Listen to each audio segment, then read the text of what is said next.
You are listening to and watching Builders, where I interview CEOs, authors, and leaders about building businesses and careers. And today, I have the co-authors of a new book, Reinventing the Leader. My guests are Gui Loureiro. He is the CEO for Walmart Mexico, Canada, Chile, and Central America. And Carlos Marin, who is an executive leadership coach who works closely with Gui and many other executives. If you want change in your organization, I highly recommend this episode. And if you're interested in the book, we have a link to buy it in the show notes.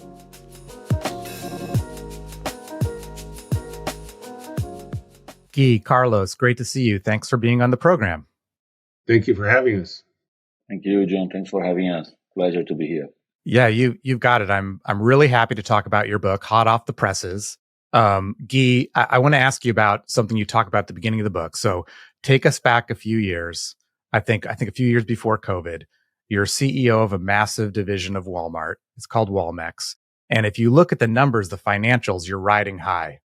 But you decide you need an executive coach and you call Carlos and say what?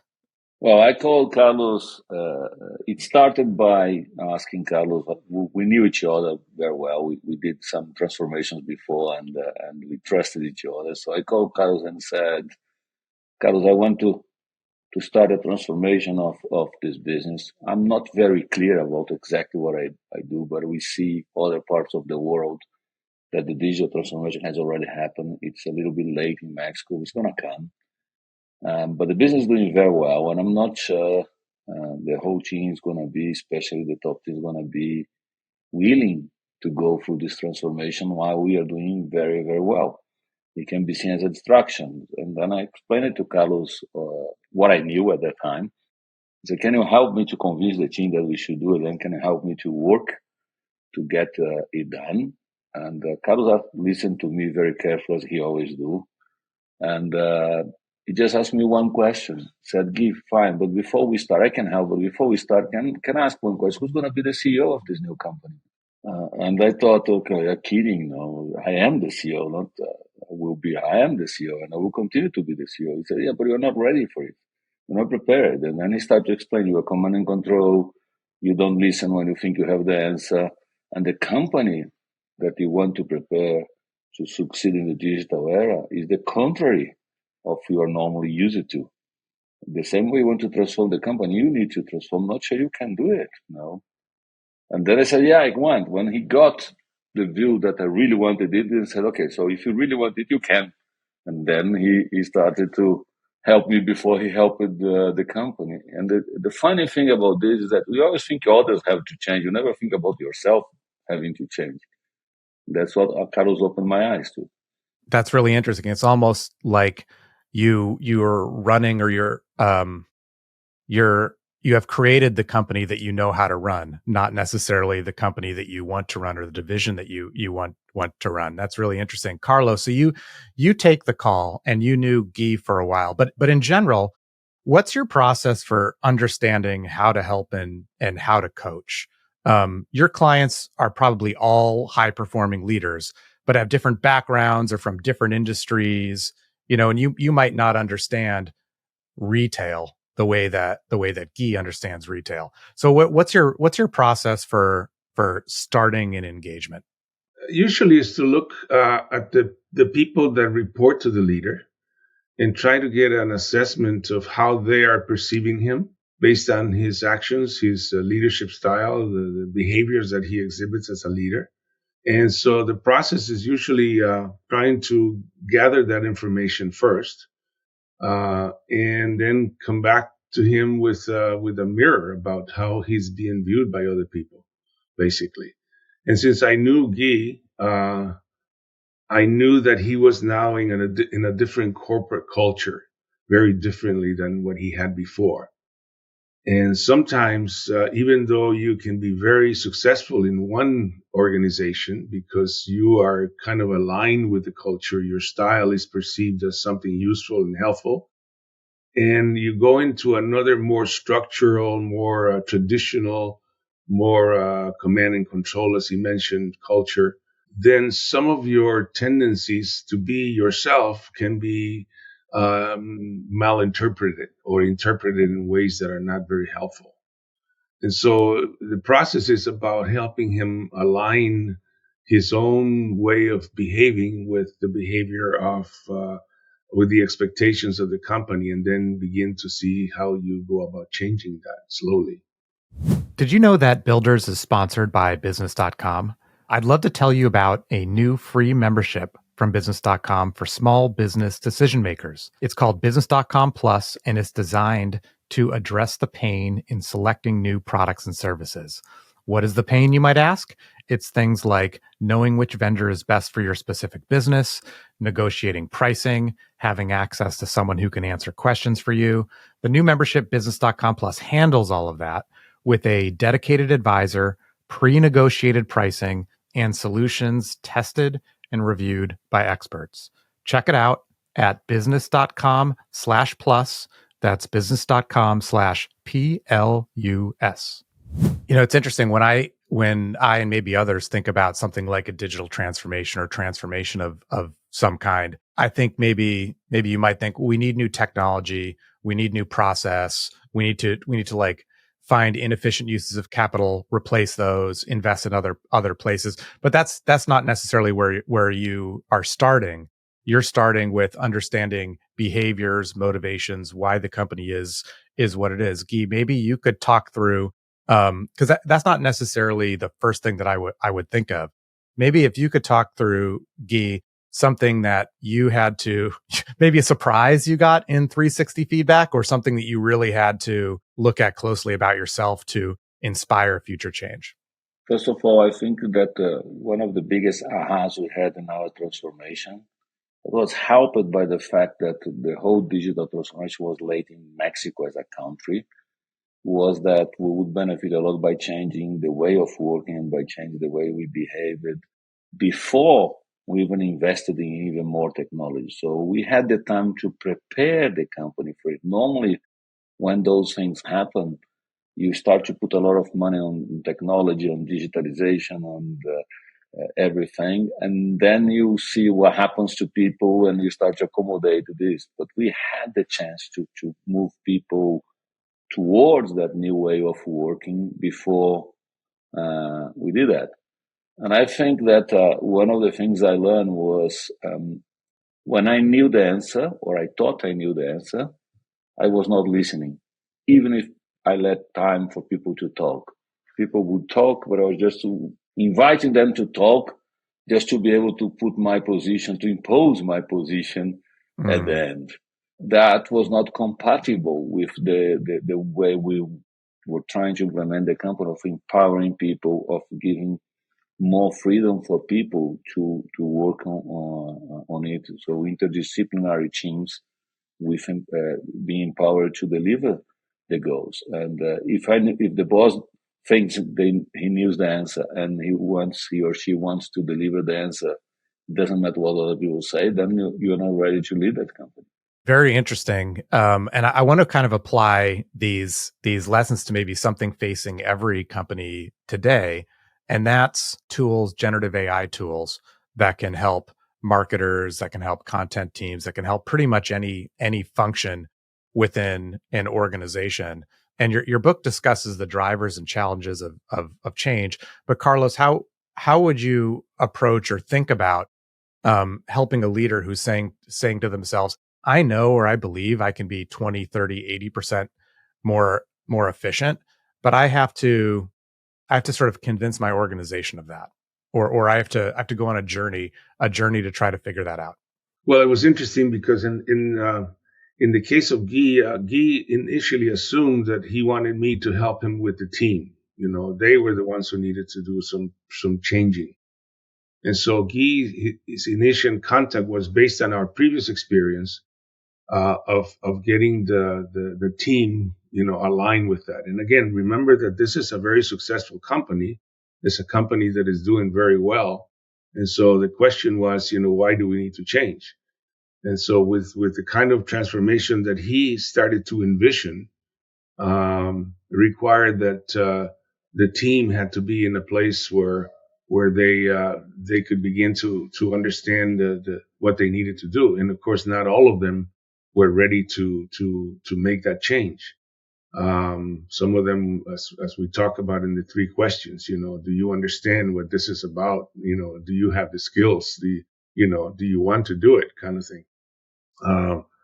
But so I started also interviewing the team, as I mentioned, and found them to be very willing, very professional, very willing to actually go through the process. And so we had an event eventually where everybody comes together.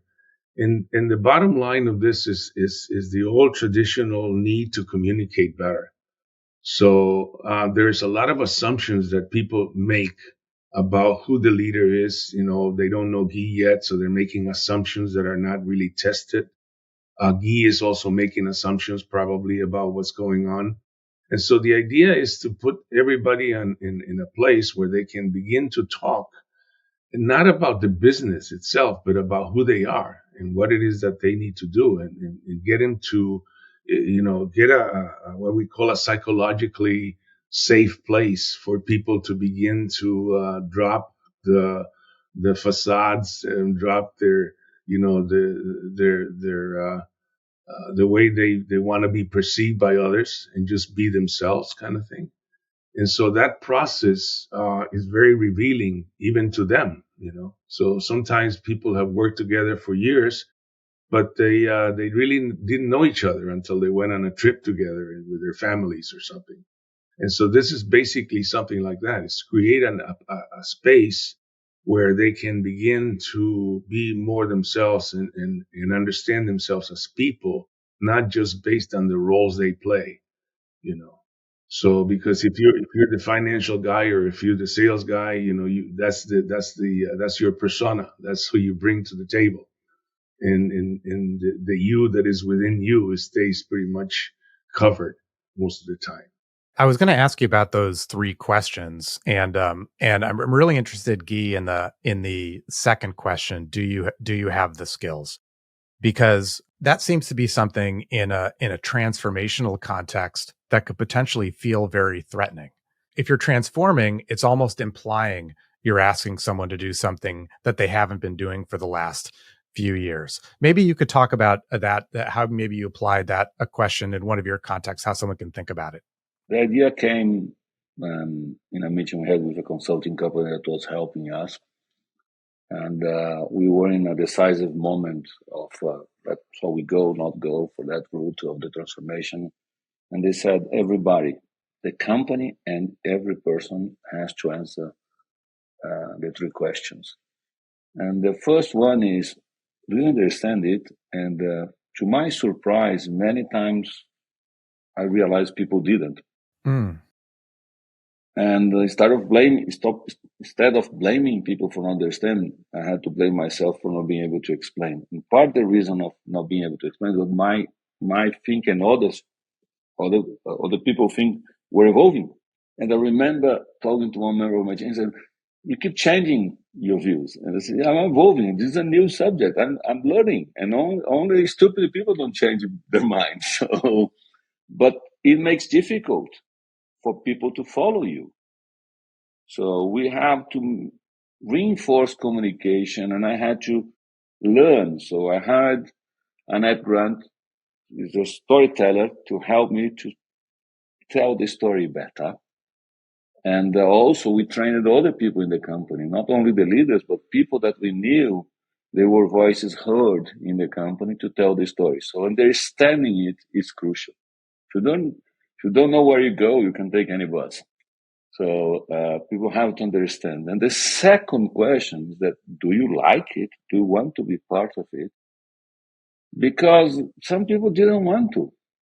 Some people, they wanted to continue to work the old way, and they would find thousands of companies where they could work the old way. But they can only answer that question if they understood it first. Once you understand, you can make the choice. Do I want to change? Do I want the company to change, or do I want to go to another place? Or some people decide, I'm going to stay and fight against it. But normally they don't tell the CEO they're going to fight against it. And once you understand and you want to be part of it, you have to answer the third most difficult one. But that's about you. Can you? And that is the question that when I discussed with Carlos, he revealed to me that I was not ready for it. So it's so frustrating when somebody tells you, yeah, but you can't, you don't have the skills, you don't have the ability to do it. And basically, this is what Carlos told me. And I thought that because I identified the need to change, and because I designed the change, of course, with the help of many people, we never say I in Walmart, we always say we. Our founder told me, we never do anything alone. Because we identified the need to change, I thought automatically I was the person to lead the company. And what Carlos showed me, no. You need to first change yourself. So you get skilled to lead that company that you guys are trying to create. It's tough. And some people, I remember one person left the company, person close to me. He left the company. The day he left, he was very emotional. And he came to me and said, I'm very sorry to let you down, Guy. I couldn't make it. I was unable to lead in the new company. And I said, I have a different view. I think you didn't want it. I think I cannot tell you whether you can or not because you stopped in question number 2. And funny enough, the guy was very happy because he felt it was better not to want it than not being able to. So it's crazy psychology of everybody, But the 3 questions are very powerful. No doubt. Carlos, I want to ask you a question about pace of change, because in many successful organizations, leaders want to move fast. I assume, Guy, when you're talking about transformation, it's going to take a while, but you want to start now, and that can be true with anything. But as I'm hearing some of the steps that you need to take, it can't be done overnight. Carlos, how do you guide one of your clients, whether it's Guy or someone else, about how to think of the pace of the change that you're trying to make? I am usually not the one guiding. In this case, it's Guy. But I think that once people begin to open up and begin to feel comfortable expressing their discomforts, whether their understanding of what's going on, whether they're showing the willingness to make the change in themselves, and these conversations begin to take place, that in many ways sets the pace pretty much. Because I've seen companies where they wanted to make things really fast, but they actually backfire because the people were not ready. So when you say in that question, do you have the skill? Well, sometimes it's not the skill as much as the will, And so most people that I've worked with are incredibly smart, like Guy is, very, very technically very at a very high level. Otherwise, they wouldn't be in the position they're in. The issue is not sometimes the skill as much as the will, because the will, you can will somebody into skill in some ways. You have to have some skill first in order to get them to feel that the motivation.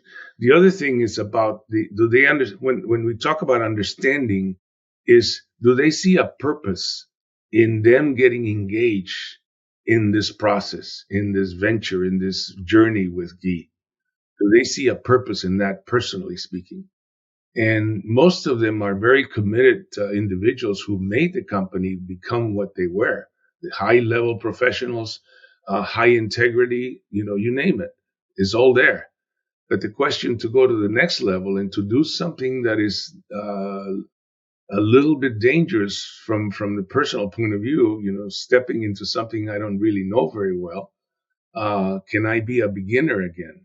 We talk in the book about the concept of being a beginner. And once you are an expert at something, it's really difficult to see yourself as a beginner in something else. Your ego is already formed.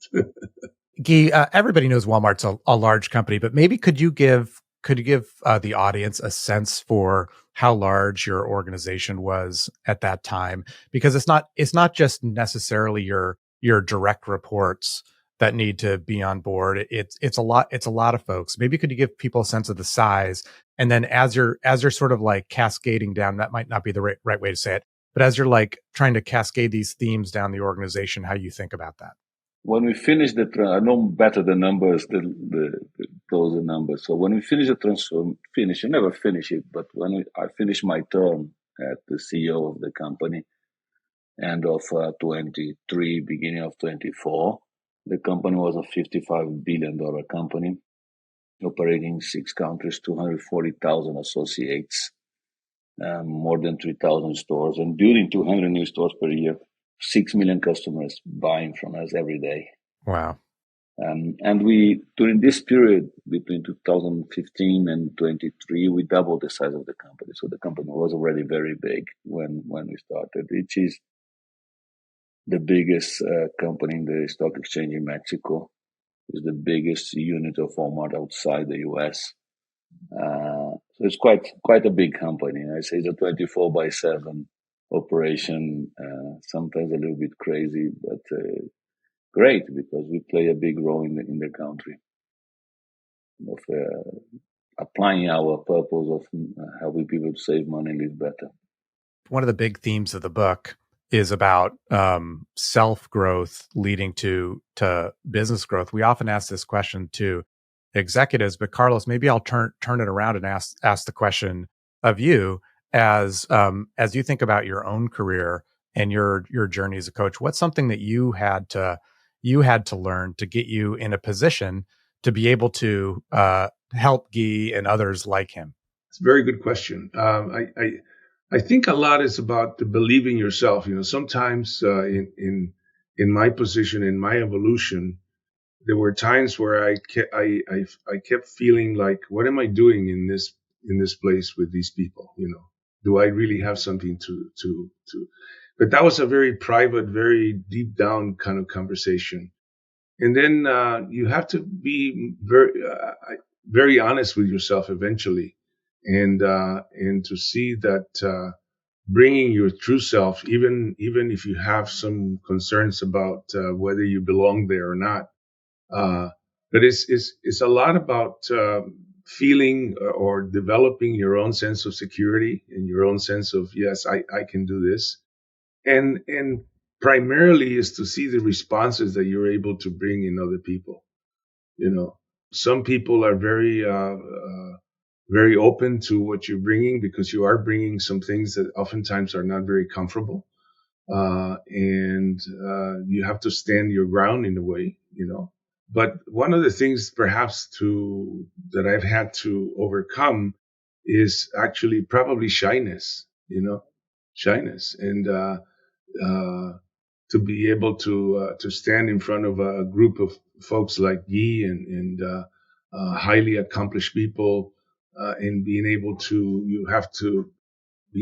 deliver what you think you want to do, but it's always you make it not about you, but you make it about, I'm here to help. It's a helping relationship that I'm having. I don't necessarily need to be an expert in your field, in your business per se, although I need to understand it. But I think a lot of it is all about your ability to believe in yourself, and the fact that your purpose is to be helpful, and that you're really trying to be helpful to others.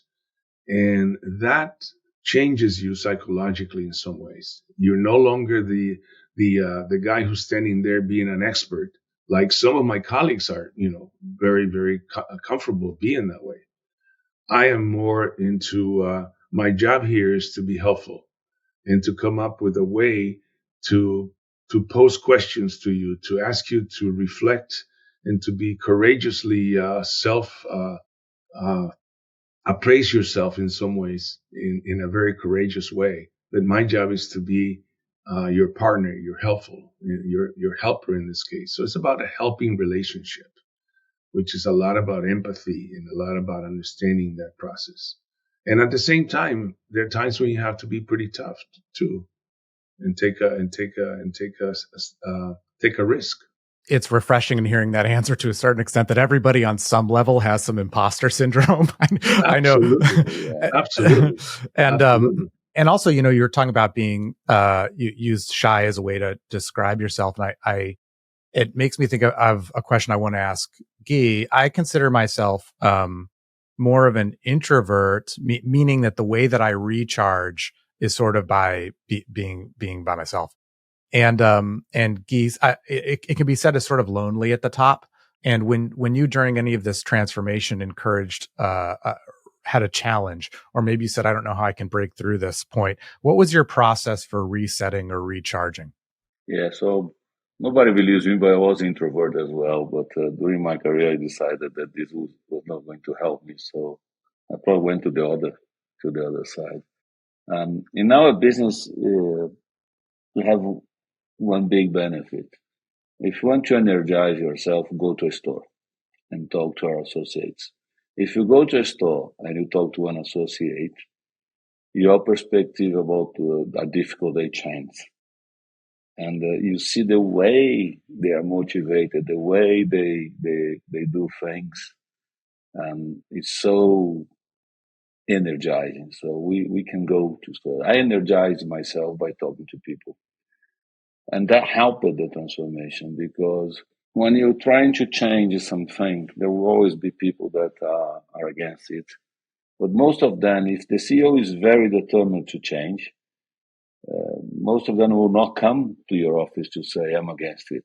But they'll fight against it. So ideally, you should identify people that are against it, that drag your energy, and you should kindly ask them to leave. But the problem is you don't identify them till it's too late. So the second best option is to identify the ones that are in favor and give credit to them. So that's the way we did. So in our company, when we want to recognize people, we give a pin. And people love pins. I love pins. We all collect pins.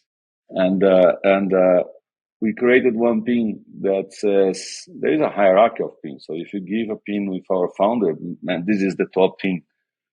And I created a pin that's called I am digital in Spanish, yo soy digital. And that pin, I said, only I can have it. Only I can distribute it.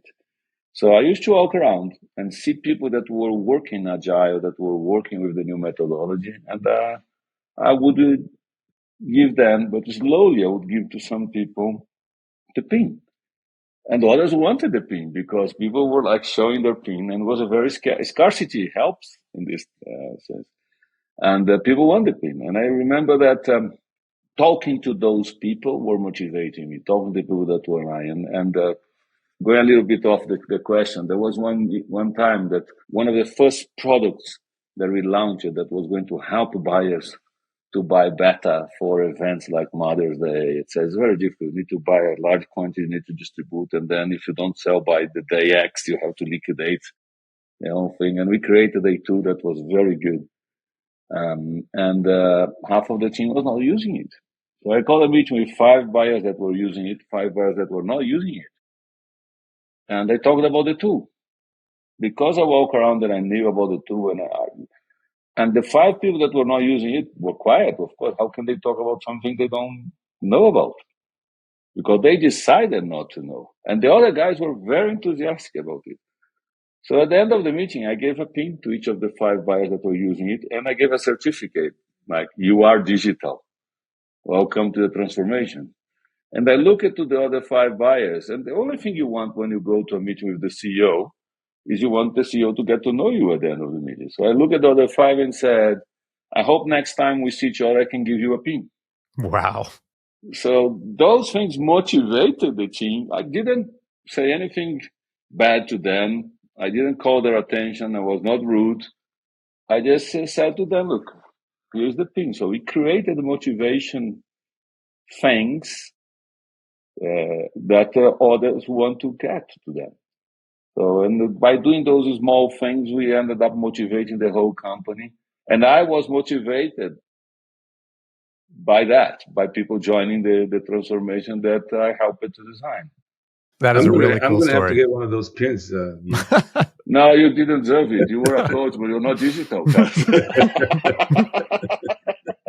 I love that. Well, to the audience, if you want to hear more stories like this and more advice and lessons from Carlos and Guy, get the book. It's called Reinventing the Leader. We'll put it in the show notes so folks can go to wherever they like to buy the book. And thanks a ton for being on the program today. Thank you for having us. Thank you. Appreciate it. Our pleasure.